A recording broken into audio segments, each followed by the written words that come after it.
हम बात करने जा रहे हैं जनरल असेंबली की यानी महासभा की। 12th क्लास HP बोर्ड में अंतर्राष्ट्रीय संगठन की हमने पिछले वीडियो में बात की थी। उसी के अंतर्गत ये टॉपिक आता है जिसमें संयुक्त राष्ट्र संघ के 6 अंगों की भी बात की थी। उसमें से जो पहला अंग माना जाता है वो जनरल असेंबली माना जाता है। तो आज हम बात कर रहे हैं जनरल असेंबली की यानी महासभा की। महासभा अभी बात करते हैं कि महासभा क्या है, कैसे है। महासभा की बात करते हैं।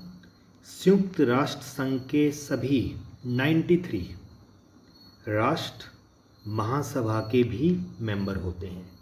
संयुक्त राष्ट्र संघ में हम जानते हैं 193 कंट्रीज़ हैं, तो महासभा में भी ये सभी कंट्रीज शामिल हैं, यानी ये महासभा की मेंबर भी हैं। प्रत्येक सदस्य राष्ट्र महासभा में अपने 5 प्रतिनिधि भेज सकता है और 5 वैकल्पिक प्रतिनिधि भी भेज सकता है। 5 प्रतिनिधि और 5 वैकल्पिक प्रतिनिधि भेजने का उसको अधिकार है, लेकिन हर राष्ट्र को एक ही मत देने का अधिकार है। अगर वोट की बात आएगी तो एक राष्ट्र की एक वोट बनती है, उससे ज़्यादा वोट वो नहीं दे सकते। महासभा अपने 2/3 बहुमत और सुरक्षा परिषद जिसमें कि 5 स्थायी सदस्य होते हैं, उनके बहुमत से किसी भी राष्ट्र को अपना सदस्य बना सकती है। मतलब कि महासभा के जो 193 कंट्रीज़ हैं उनका 2/3 बहुमत होना चाहिए और साथ साथ सुरक्षा परिषद जिसमें कि 5 स्थायी मेंबर यानी परमानेंट मेंबर होते हैं उनका बहुमत होना चाहिए, यानी कि 5 में से 3 लोग बहुमत बन जाता है, 3 लोगों का वो होना चाहिए। तो फिर किसी भी नए राष्ट्र को महासभा में शामिल किया जा सकता है। अधिवेशन की बात करते हैं। एक वर्ष में एक अधिवेशन, कम से कम एक अधिवेशन होना जरूरी है, एक से ज़्यादा भी हो सकते हैं।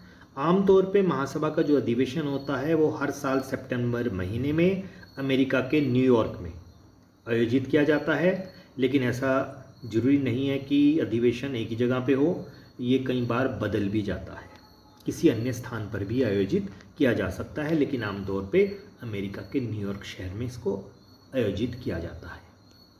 तो ये था महासभा के बारे में और उसके अधिवेशन के बारे में।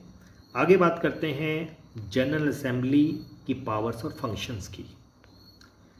महासभा की शक्तियों की बात करें अगर, तो शक्तियां और कार्य, इसमें बहुत सारी शक्तियां और कार्य हैं, लेकिन हमने 2 नंबर के क्वेश्चन के हिसाब से पूछा जा सकता है कि महासभा की शक्तियां और कार्यों का वर्णन करो, तो उसके हिसाब से हमने वो शक्तियां यहाँ पे लिखी हैं, नोट की हैं, जो आपको किसी और क्वेश्चन में भी काम आ सकती हैं। अभी पढ़ेंगे तो आपको बताएंगे।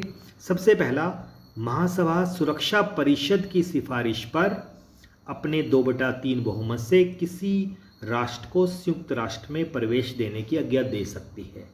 ये बात तो भी हमने की थी, वही बात आ गई, ये इसकी शक्ति है।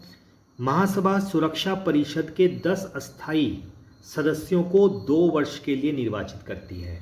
हमने पढ़ा था कि सुरक्षा परिषद में टोटल जो मेंबर होते हैं वो 15 होते हैं, 5 परमानेंट और 10 आपके टेम्परेरी। तो जो टेम्परेरी मेंबर हैं उनको 2 वर्ष के लिए निर्वाचित महासभा करती है। महासभा आर्थिक और सामाजिक परिषद, यूएनओ का ये एक अंग है, आर्थिक और सामाजिक परिषद। इसके 54 मेंबर होते हैं, इनको 3 साल के लिए महासभा ही निर्वाचित करती है, ये भी इसकी शक्ति है। महासभा न्याय के अंतर्राष्ट्रीय न्यायालय जो कि हेग में है, अंतर्राष्ट्रीय न्यायालय, उसके 15 न्यायाधीशों का 9 वर्ष के लिए, 15 न्यायाधीशों का 9 वर्ष के लिए चयन करती है। तो ये चयन यहाँ पे लिखा नहीं है, लेकिन ये चयन करती है, उनको नियुक्त करती है। महासभा के द्वारा ही संयुक्त राष्ट्र संघ के बजट पर, यूएनओ का जो बजट होता है उस पर विचार किया जाता है और उसका अनुमोदन भी किया जाता है। पहले विचार होगा फिर उसका अनुमोदन होगा, तो संयुक्त राष्ट्र के बजट पर वो विचार करेगी। महासभा सुरक्षा परिषद से वार्षिक रिपोर्ट प्राप्त करती है और उस पर विचार करती है। तो ये भी है कि सुरक्षा परिषद उसको वार्षिक रिपोर्ट देता है, वार्षिक प्रतिवेदन देता है और उस पर विचार महासभा करती है। तो कहने का मतलब यही है कि ये 2 मार्क्स के क्वेश्चन बनते हैं, चाहे तो महासभा के ऊपर लिखने को आ जाए कि महासभा की रचना का वर्णन करो, जो अभी हमने पीछे पढ़ा पिछले पेज पर, और उसके अधिवेशन का जिक्र भी हम उसी में दे सकते हैं, या फिर क्वेश्चन आ सकता है महासभा की शक्तियाँ और कार्यों का वर्णन करो 2 नंबर में, या फिर क्वेश्चन आ जाएगा महासभा पर नोट लिखो। तो 2 नंबर में जब नोट लिखने को आएगा आपने 40 से 50 शब्दों में बात पूरी करनी है, तो फिर आप उसमें रचना के बारे में भी लिख सकते हैं नोट में, और 1-2 शक्तियाँ अगर बताना चाहें तो वो भी बता सकते हैं। तो इस तरह से ये आपका एक छोटा सा टॉपिक है 2 मार्क्स का।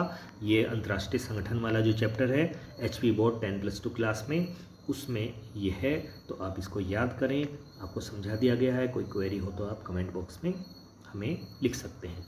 धन्यवाद।